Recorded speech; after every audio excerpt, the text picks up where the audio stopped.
Seguimos ahora con una pregunta que nos hacíamos y por eso está presente en este programa, que era ¿qué pasaba con nosotras las mujeres en el ambiente, en el mundo de la educación? Y entonces invitamos a la doctora Gabriela Dicker, que es actualmente, tiene una trayectoria enorme, importante en pedagogía, pero es actualmente la rectora de la Universidad de General Sarmiento.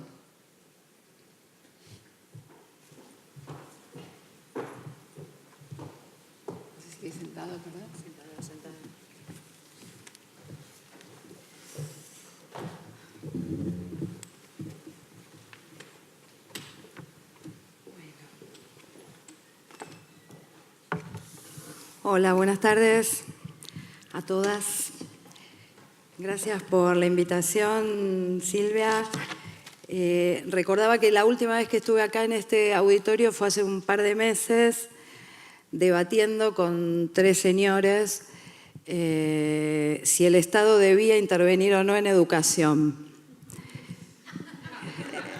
No se rían, es verdad, y después la gente votaba y perdimos los que defendíamos el Estado y ganaron los que decían que no debía intervenir el Estado en educación, representantes de lo que se llaman las corrientes libertarias, tan extremas en sus posiciones que ni siquiera forman parte de la retórica oficial de los gobiernos neoliberales en América Latina, pero existen.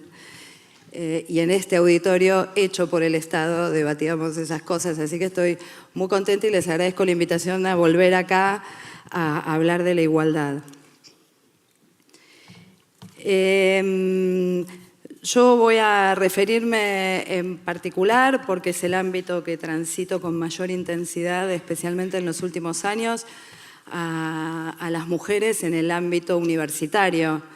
En particular, solemos hablar en distintos ámbitos del llamado techo de cristal, de esa barrera sociocultural invisible que nos impediría, aún en las mismas condiciones de formación y de capacidades, acceder a puestos jerárquicos.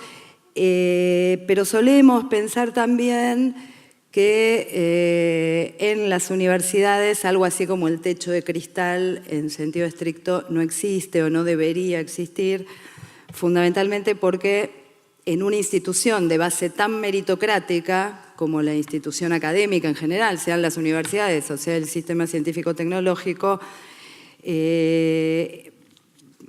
la cuestión del mérito nos puede confundir un poco.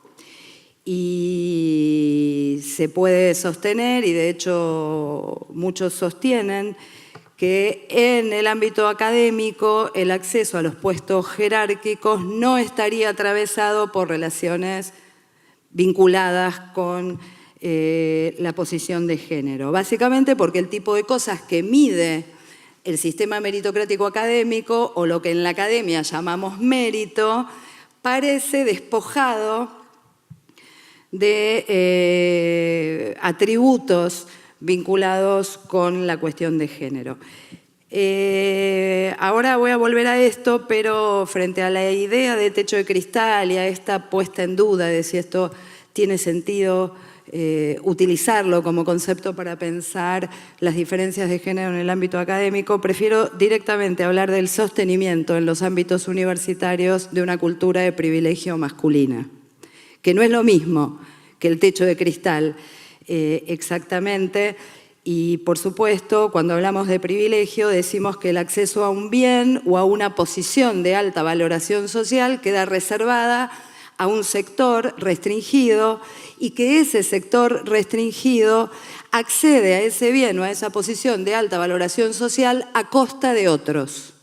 O, para ser más específica en este caso, a costa de otras. ¿Por qué prefiero hablar de privilegio?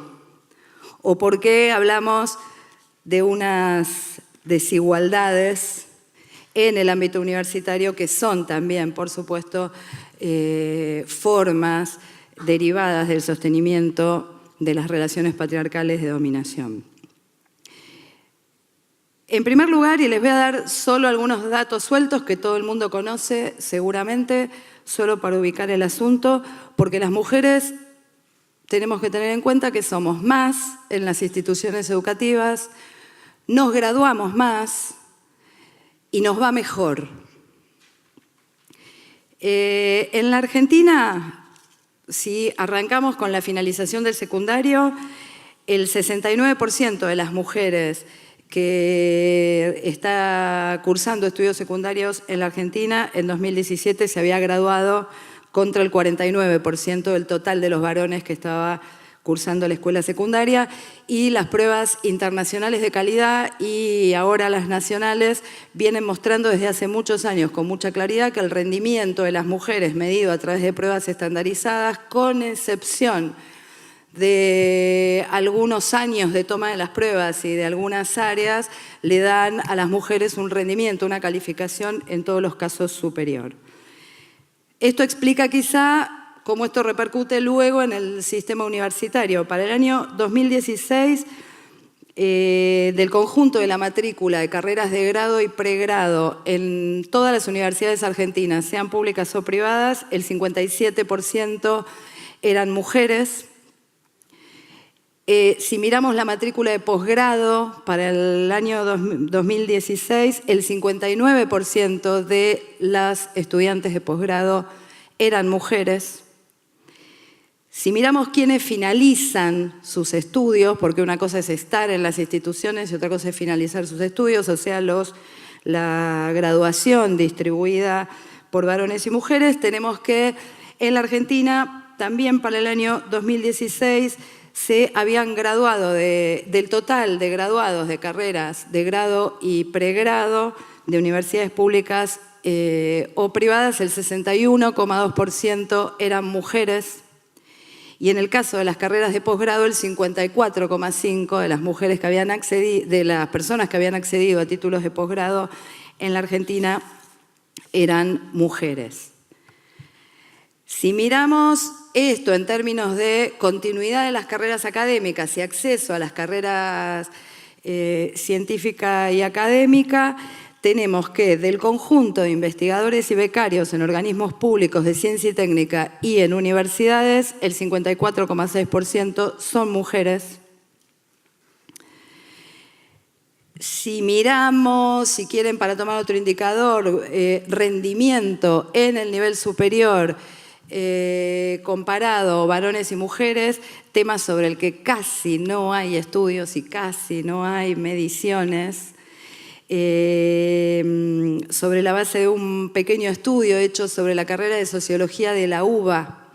En el año 2008, el estudio arroja que las mujeres obtienen en promedio calificaciones más altas todas que los varones, que son más las mujeres que acceden al inicio de la carrera académica, esto es, a los puestos más bajos de la carrera docente, que son los puestos de ayudante alumno, de ayudante de segunda, según sea la universidad. También ese estudio arroja algunas notas interesantes acerca del modo en que las mujeres y los varones se vinculan con el conocimiento, en este caso restringido a la carrera de Sociología. El estudio señala que la mayor parte de las mujeres encuestadas, de las estudiantes de Sociología encuestadas, dicen que no participarían en una clase sobre un tema sobre el que no hayan leído, mientras que los varones sí. Y las mujeres muestran mayor rendimiento en exámenes de control de lectura y los varones mayor rendimiento en exámenes que solicitan opinión personal o que no requiere ser fundada. Lo interesante del propio estudio es que muestra también que el 80% de los profesores titulares de la carrera de Sociología son varones. Si quisiéramos pensar qué pasa con este panorama en términos de continuidad de carreras académicas y de conducción de las instituciones académicas, y quisiéramos utilizar la categoría techo de cristal, tendríamos que decir sin ninguna duda que las universidades argentinas, en el mundo en realidad, pero me voy a referir a las argentinas, muestran o presentan un doble techo de cristal. El sistema universitario tendría un doble techo de cristal. Uno que impediría el acceso a los puestos jerárquicos en las carreras académicas y científicas, y el otro que impediría a las mujeres el acceso a los puestos más altos de conducción de las instituciones académicas. Veamos también apenas algunos datos. Si miramos CONICET, como ustedes saben, bueno, va a venir Dora Barrancos, ¿no?, dentro de un rato. Seguramente tendrá datos más actualizados. Estos son datos 2016. Si se toma el conjunto de personas que están en la carrera de investigación del CONICET, la distribución varones y mujeres es bastante similar. Sin embargo, tenemos que en la categoría asistente, que es la categoría de investigador más bajo de la carrera CONICET, el 57% son mujeres. Pero en la categoría de investigador superior, ya son 5 minutos, son mujeres solo el 25%. Si miramos la carrera docente en las universidades nacionales en la Argentina para 2016, tenemos que en el escalafón, en el punto más bajo del escalafón docente, que sería el ayudante de primera, el 54% son mujeres en el total de las universidades nacionales argentinas. Sin embargo, cuando miramos quiénes ocupan los cargos de titular, resulta que las mujeres representamos apenas el 38%. Si miramos autoridades superiores, puestos de conducción, para la Argentina, en el caso de universidades nacionales, del total de autoridades, lo que se llaman autoridades superiores, que van desde rectorado hasta la coordinación de una carrera, decanatos, vicedecanatos, secretarías de facultad, de universidad, etcétera, del total de autoridades superiores, el 41% es ocupada por mujeres. Ahora, si miramos el cargo de rectorado, esto es el máximo cargo de conducción de las universidades nacionales en la Argentina, solo el 9% es ocupado por mujeres.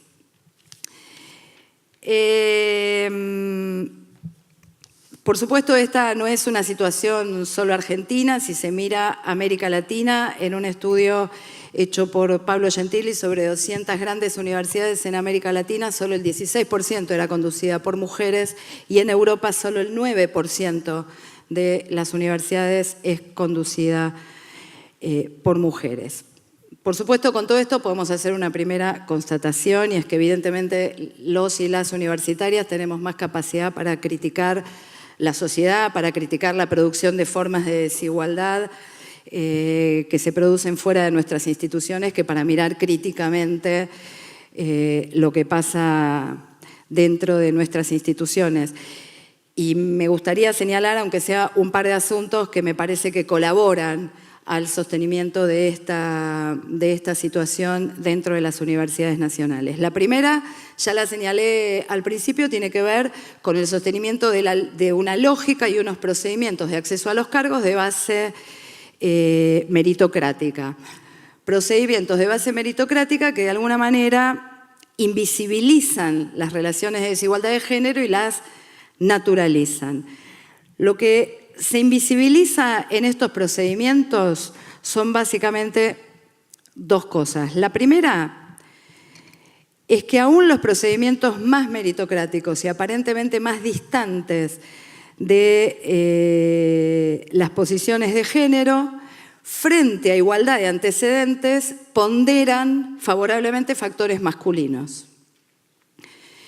Esto está especialmente asociado a ciertas áreas dentro de la academia y a cierto tipo de conocimiento o a las características del campo de conocimiento que está en juego en ese procedimiento de selección. En el estudio que mencionaba antes sobre la carrera de sociología, mostraba que, aunque la mayor parte de los docentes que ocupaban el cargo de titular eran varones, podía verse claramente una distribución en tipo de materias conducidas por mujeres y por varones, y los varones monopolizaban la conducción, la titularidad en materias de base teórica, mientras que las mujeres aparecían como titulares en las materias o bien metodológicas o bien vinculadas con sociologías aplicadas a algún sector de la realidad social. También Los procedimientos meritocráticos ponderan favorablemente factores masculinos, básicamente a través del procedimiento mismo, a través de unos procedimientos que son indiferentes a las perspectivas de género. Doy solo un ejemplo para abreviar. En mi propia universidad, de la que yo misma soy rectora, este año, el 8 de marzo, día de paro de mujeres, donde estábamos todas de paro y nos subimos al tren desde el conurbano para venir a la movilización, le organizamos un concurso a una compañera, un concurso docente a una compañera, concurso en el que era la única postulante y los 3 jurados eran varones.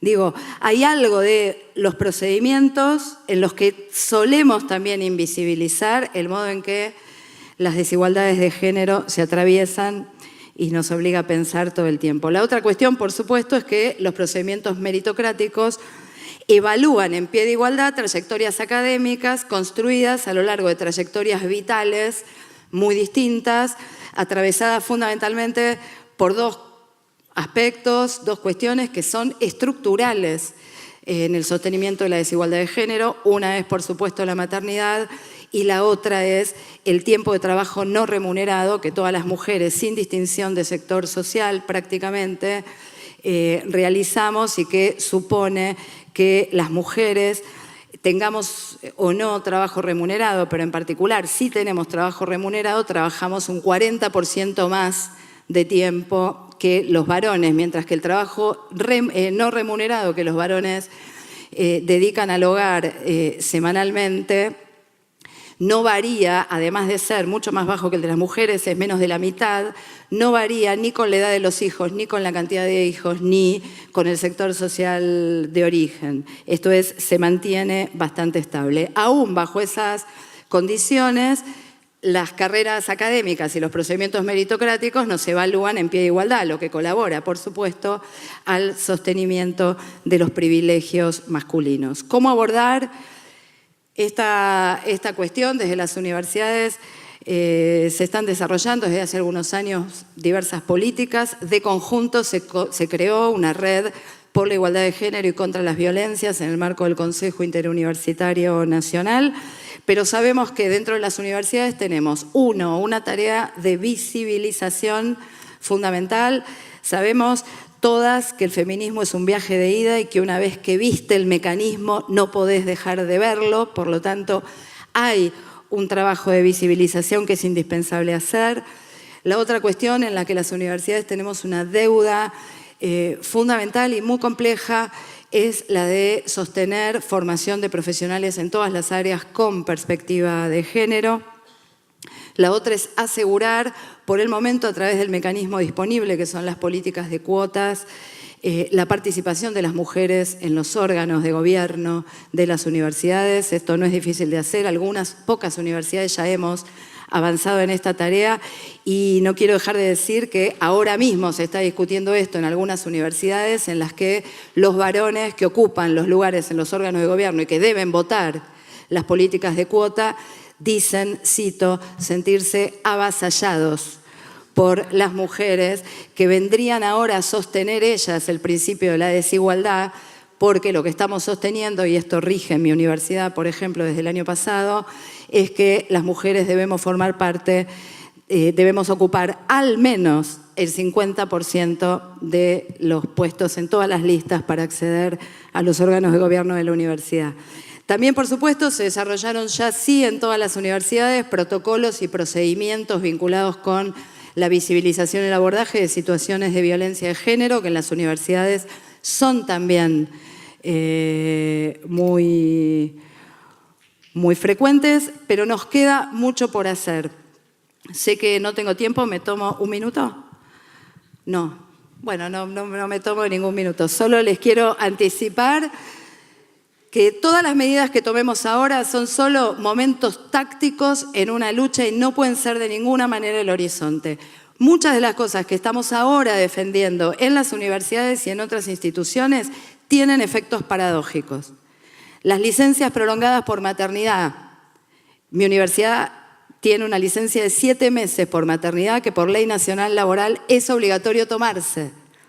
imponiendo un modelo hegemónico de maternidad, paradójicamente, cuando lo que venimos a sostener es que no deberíamos autoimponernos formas hegemónicas ni de ejercer la feminidad ni mucho menos la maternidad. Lo mismo pasa con las políticas de cuotas, lo mismo pasa con los procedimientos de abordaje de situaciones de violencia o de acoso de género que pueden terminar desempoderando a las mujeres en algunas situaciones. Estos efectos paradójicos los tenemos que poder pensar qué quiere decir que las mujeres ejerzamos el poder, qué tiene de femenino ejercer el poder, eludiendo los dos atajos que nos ofrece el binarismo y el patriarcado. Uno es la masculinización, necesitamos masculinizarnos para llegar a ejercer cargos de conducción o ocupar cargos altos en cualquier jerarquía. Y por otro lado también tenemos que eludir frente a la pregunta de qué está hecho el poder femenino, la otra respuesta que nos ofrece también el patriarcado y la normatividad binaria, que es estereotipar los atributos que el propio binarismo nos asigna a las mujeres. Esto es creer que ejercer el poder femenino quiere decir ejercerlo con sensibilidad, con cierto modo de vinculación interpersonal de la que los varones racionales y dueños del logocentrismo occidental no serían capaces. Lo que estamos defendiendo es algo que creo que tiene que hacer estallar la pregunta que tiene de femenino ejercer el poder, y tenemos que ejercer el poder de modo tal que todas las mujeres podamos encontrar nuestro propio modo de ocupar los lugares y de transitar nuestras vidas. Muchas gracias.